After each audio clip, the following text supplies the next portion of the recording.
So, yeah, we're drying out, but we still have the impacts of all that rainfall, just a tremendous amount. Looking outside, we've got partly cloudy to mostly cloudy skies. I'm going to call it mostly cloudy, but we're going to have a pretty good deal of some sunshine this afternoon. So really not a bad afternoon at all. It's going to be a little hot, hotter than we've seen really all week long. All right, we do have some flood warnings, no flash flood warnings in effect, and the flood watch expired at noon. So those are all good signs, right? But we still have some river flooding on Cibolo Creek here around Wilson County and Karnes County. Also, the Frio River, we still have flooding on that, and the Nueces River and the Rio Grande south of Eagle Pass. Just a tremendous amount of rainfall over the last week here across South Central Texas. I've got some good news for you. The rain-making machine, it was centered about here yesterday, where you can see now starting to move out. We've got some outflow boundaries here. And so it looks like finally, as a ridge of high pressure builds in the Gulf, finally starting to see some movement. This is going to lift out of the way. Now, having said that, I still think some of our western counties, of course, seeing some rain showers today and even into tomorrow morning, probably seeing some rain showers. It's just the intensity has come down. Here's a look at the latest radar. We've got some light rain from around Rock Springs down into Kinney County and also Del Rio, but not a lot of yellow in here, not a lot of red. I mean, there's no reds, not a lot of yellow. So the intensity is definitely decreasing, and also the aerial coverage is decreasing, and probably no flood warnings, but going to watch it closely. Definitely no rain here around Bexar County. I'm not expecting any for the rest of the afternoon. And just a tremendous amount of rain from Kinney County, especially into Uvalde here. Also western portions of Medina County, throughout the hill country. Just a lot of rainfall. And again, this was all driven primarily by the terrain, and also the area of low pressure was a little bit further to the west here. So it left some of our southeastern counties without very much rainfall at all.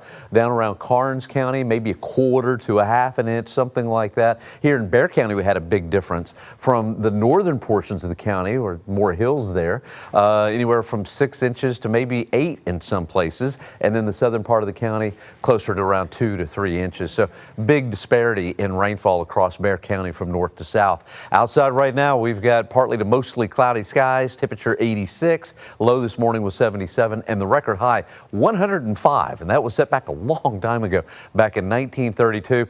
You know, with a wet April, a wet May, a wet June, and now a wet July, I think our temperatures are going to be close to average for the rest of the month, and we're not going to hit 100 degrees, in my opinion, till at the earliest mid-August. No record-breaking temperatures until at the earliest mid-August, and just a lot of soil moisture and a lot of greenery across South Central Texas. Here's what you can expect for the rest of the day. Highs around 90, 91, and this evening, I know it's Friday night, you might have something planned. Temperatures in the 80s, and it is going to be a warm evening out there tonight. Temperature right now 86 degrees, and look at the difference in the temperatures where you have a lot more cloud cover. Kerrville's at 78, Del Rio's at 75. We're sitting at 86, while Hallettsville's at 90, Gonzales at 91.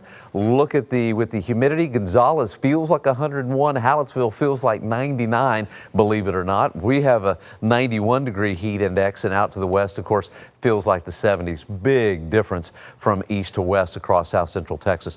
All across the U.S., temperatures, nothing real out of range, except for Minneapolis-St. Paul. All week, Minneapolis-St. Paul of Minnesota has been hotter than we have been here in South Central Texas.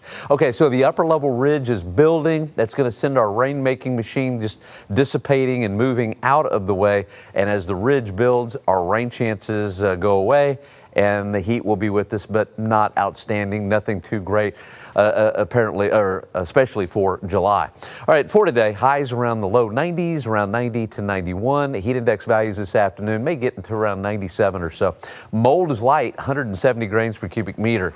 So into the weekend and into next week, highs around 92 to 93, and then we'll warm it up into the mid 90s. Average for this time of the year is around 96. Next weekend, partly cloudy, mid 90s, and I think for the rest of the month of July, high temperatures in the mid 90s.